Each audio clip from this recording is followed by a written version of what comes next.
All right, Drew, when's the last time you hit one at the end? I mean, to end a game. I couldn't tell you honestly. I really couldn't. Not right there at the end like that. Maybe late in the game, but not right at the end. Did you know that was kind of going through you? Did you know that was your role to make the play there?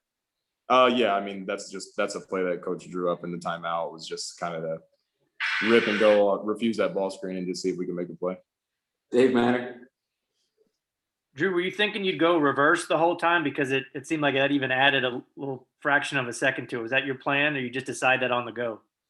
Yeah, no, I just thought if I would have went up on that first side that Castleton or Dru probably would have got it. So they were definitely coming down the lane quick, and I just kind of went up to the other side. Colin. Hey, Drew, Coach Martin has been pretty animated. Just what did this win mean for you guys to kind of snap out of that funk and for it to come on the road like it did? Yeah, I mean, it's a great road win. It definitely meant a lot to us. Just to get us back on track. I think I thought we played hard. I thought we did a good job pushing the ball in transition. Some things that were a little questionable there for a few games. So I think we were able to go out and execute and come out with the win. Aiden. Drew, obviously you had the big numbers on defense tonight. You had 6 steals and a block. What drives you to be such an energetic defender night in, night out? Because it seemed like you impacted possessions even beyond that. I think just knowing that that's my role, kind of what's expected from me every night. So if I don't do that, then it'll look like I think I'm not playing hard. So I think just trying to make sure that I'm trying to lock in defensively. And don't get me wrong, I still make plenty of mistakes and can get a lot better on the defensive end. But yeah, just because that's my role, really. Mitch.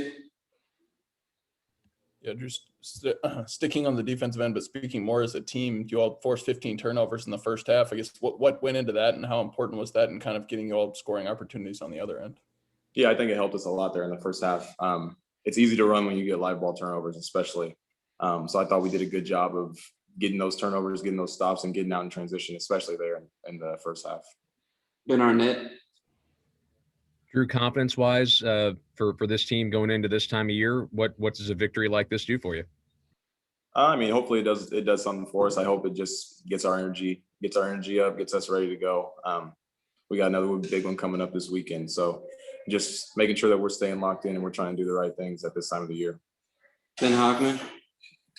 Hey, Drew, do you follow bracketology? And if so, can you talk about the goal, the desire to get out of that 8-9 and hopefully be on the other side of that 7-6, maybe 5-4-3-2-1? Yeah, I mean, I've tried not to look at it. I've tried to just play basketball and hopefully, I mean, we'll see when it comes on Selection Sunday. But I mean, I think we're just trying to make sure that our team's playing good basketball down the stretch, really. That's it. Eric Bloom. Thank you. No problem. Hey, Drew, how often does the team just practice those scenarios where it comes down to a shot at the buzzer? And, is there certain things Konzo likes to draw up in those scenarios?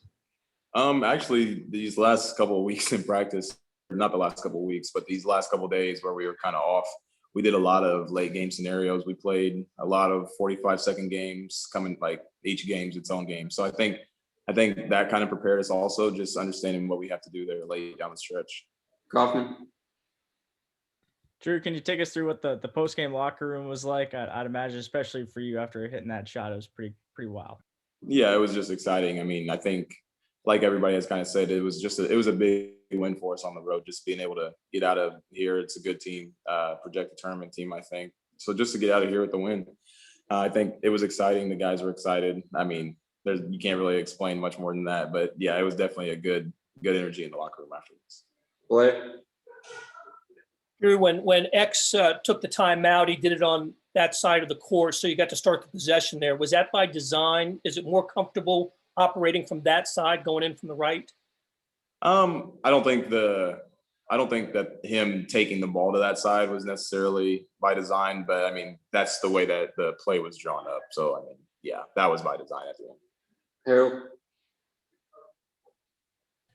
Hey, Coach Martin said when it comes to the end, he trusts you specifically. What is it about him and that level of trust that you kind of back and forth, how he trusts you and then how you trust yourself to kind of make those games, those game-winning shots in those situations?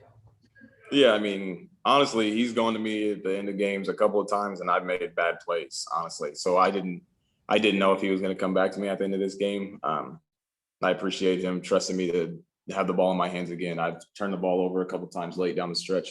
So I think just doing the right things every day in practice, just kind of building that relationship and building that trust is just really the reason that he kind of comes to me there at the end. Got time for a few more, and then we'll get Mitch in here. Gabe. Dru, those of us who have talked to you over the last couple of years understand you're a pretty even keel guy. Same usually with Coach, but he seemed a little bit more charged up after this one. Can you give us any insight? I mean, was he any different after this one than any other one? I didn't. He was out of the locker room before I got into the locker room, so I didn't even get to see him. But I honestly, I can't tell you. You got to ask Mitch. I wasn't even in there. He was doing that SEC Network interview. Jack.